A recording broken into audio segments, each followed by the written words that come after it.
So it's great that we have this new pope, right? The new pope, he's from Argentina, right? Copacabana. I've already made that joke twice now. And so they say he's a Jesuit, and he picked the name Francis because it's very significant, because it shows how concerned he is with the poor. And he is concerned about the poor. Not concerned enough to sell all their artwork for the trillions of dollars and give it to the poor, but still super concerned. He's still super concerned about them. And I don't know, I'm a little, there's just a lot of questions. He was involved, in Argentina, the bishops were accused of looking the other way when the government was making people disappear, and so he's involved in that. Or also our government was making Argentinians disappear. CIA hit squads. I've never heard of anyone in the Catholic Church looking the other way when something awful is happening. Right. So I don't know. I don't like you know what? I was willing to. Well, here's what Chris Matthews. He's a great journalist, right? So here he is. He's very skeptical of this guy. Here's what he had to say about it. Here's what he said. I really liked him immediately. That first impression, the guy just... Oh, okay, good. You liked him right away. Okay, there you go, Chris. At least he's objective. Yeah, let's hear. Little things, the way he was not taking instruction from the people who are choreographing him. He said, no, give me this now and do this now. He seemed to be calling the shots right from the get-go. Maybe that's an overinterpretation, but it's the way I saw it tonight. Yeah. Okay, maybe it is. Yeah. Maybe it is. You've got just about nothing to go on, but I like the guy. I really do. I like this guy who's now the CEO of a criminal organization. I think he's a good guy. And women love this Pope. They love a guy who's a hero. And with a swagger. About Bush. That's what he said about Bush on Mission Accomplished. Sorry. Yes. No, I like he's down to earth. He's going to make a movie to relate to the average people called Francis the Talking Pope. He's a pope of the people. He's a people pope. A popal. I thought he was going to do Francis the Talking Drug Mule. No, he was standing there looking aside when all those priests were making their penis disappear. Why, Jim? What? What? Jim, why is it that that nobody gets a pass about being a bigot towards gays except religious people? Somehow it's something like this guy, like Chris Matthews. It's in the Bible. Chris Matthews right away is like, I like this guy. Everybody excited. I like this guy. You mean you like this guy who's a bigot towards gays? Chris Matthews is starstruck every time he has some. Who else in somebody the world? Powerful. Yeah. Who else in the world would you say I like this guy if he hated blacks or if he hated Mexicans or Jews? But if he outwardly and publicly is discriminatory towards gays and says then it's okay. It's okay to hate gays if you walk around in a dress and funny hats and have all kinds of crazy pomp and circumstance. Then it's okay to hate gays. Well, isn't the point that he's also the Pope who's going to be worried about the poor? Yes. So if you are a poor gay kid, you're out of luck. He carries about half of you. Yes. Just a half of you. I like the way that, like, Philip Morris, the Catholic Church, is moving into third world countries after losing a lot of customers in the more developed areas. They're going to start killing and exploiting people in third world countries. It's hard to make a convincing case about your concern with the poor when your introduction to the world is on the balcony of your palace. Come on, you guys, I don't know if you know this, but today when he was, starting his new life, he went and actually paid off his own hotel bill. Oh, isn't That's that something? what a real dude he is. He's down to earth. Plus, he tipped the chambermaid. I just want to mention that. Here's what I don't get. He was staying at a youth hostel where you share the bathroom. Big deal.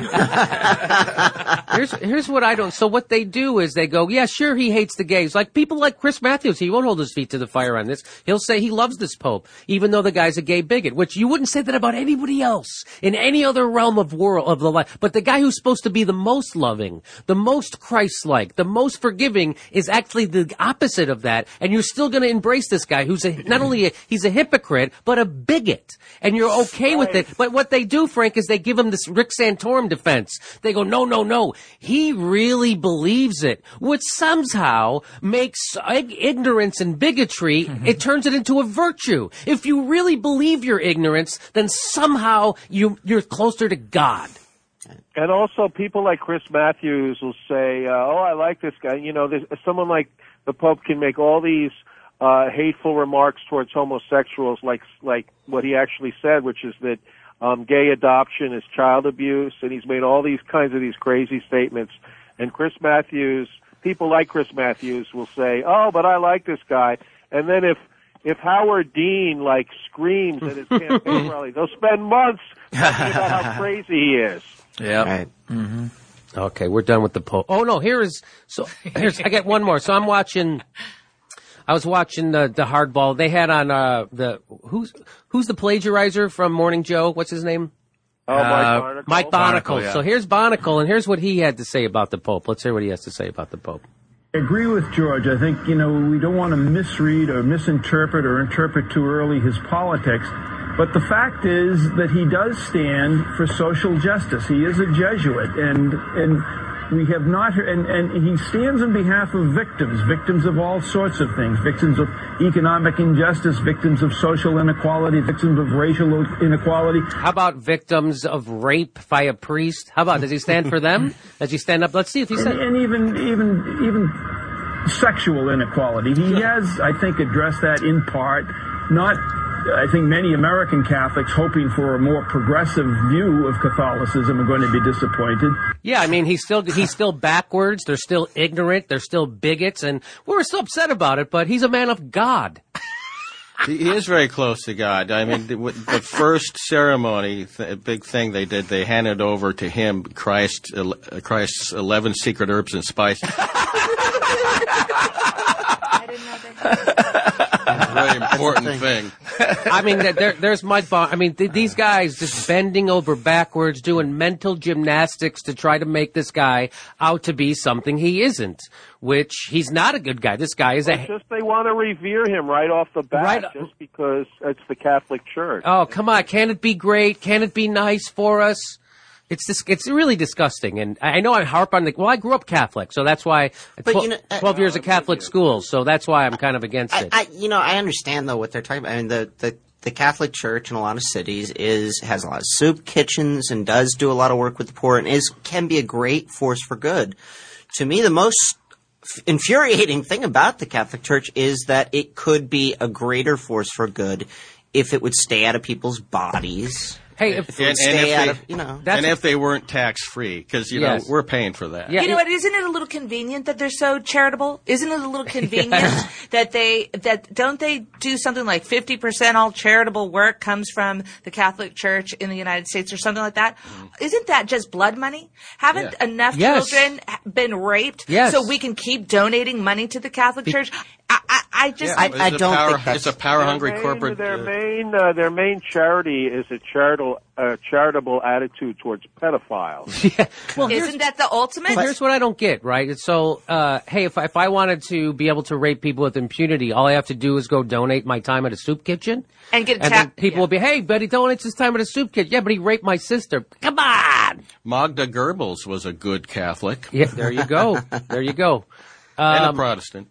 That's kind of unfair. It's a big organization. It's not that black and white. So they clearly do a lot of good things. I get that they do good things, and I get. No, but that's my point. My point is, if you do good things, does that excuse the horrible child torture that you are now doing as an organism? It's not like random. This is institutional child rape that is being implemented. It's being enabled. And it's being they're almost guaranteeing it will happen again to people who turn to them for spiritual protection.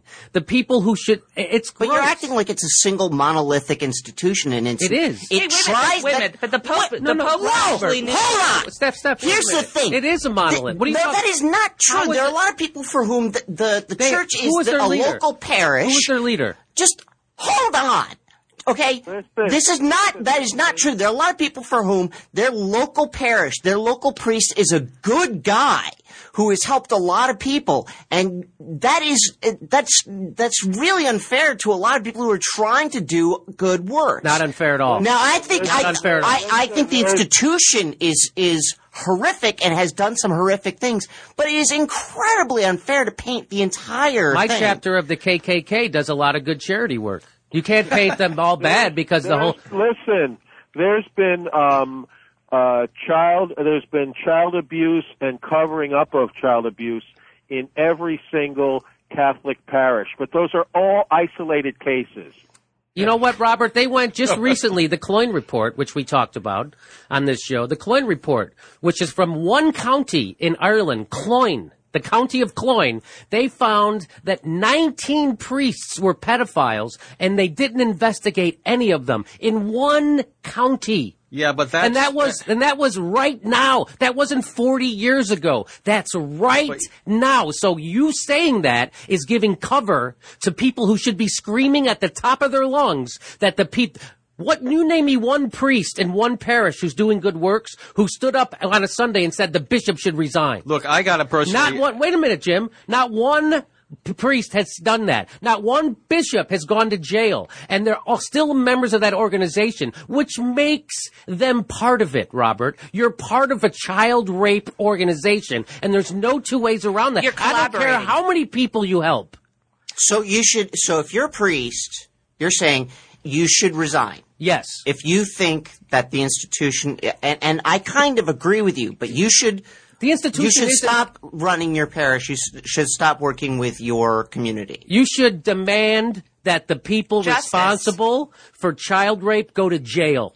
And you shouldn't be okay with them transferred to another parish. And if they don't, then you leave. And guess you what? leave that organization. And the because Pope if you don't leave that organization, you're giving your tacit approval for what's happening. Every Catholic who stays a Catholic and gives money to... They just had a settlement yesterday, Robert, here in Los Angeles. Do you know how much money? It was $20 million is going out the door. You know what? And it was supposed to be $100 million. Let me double check that number, but it was some huge number going out to pay off people who were raped by priests and then protected by bishops. So that's when you give your money to that church at that good priest church, he's giving that money to the bishop, and he's giving it to a lawyer who's covering up for a rapist.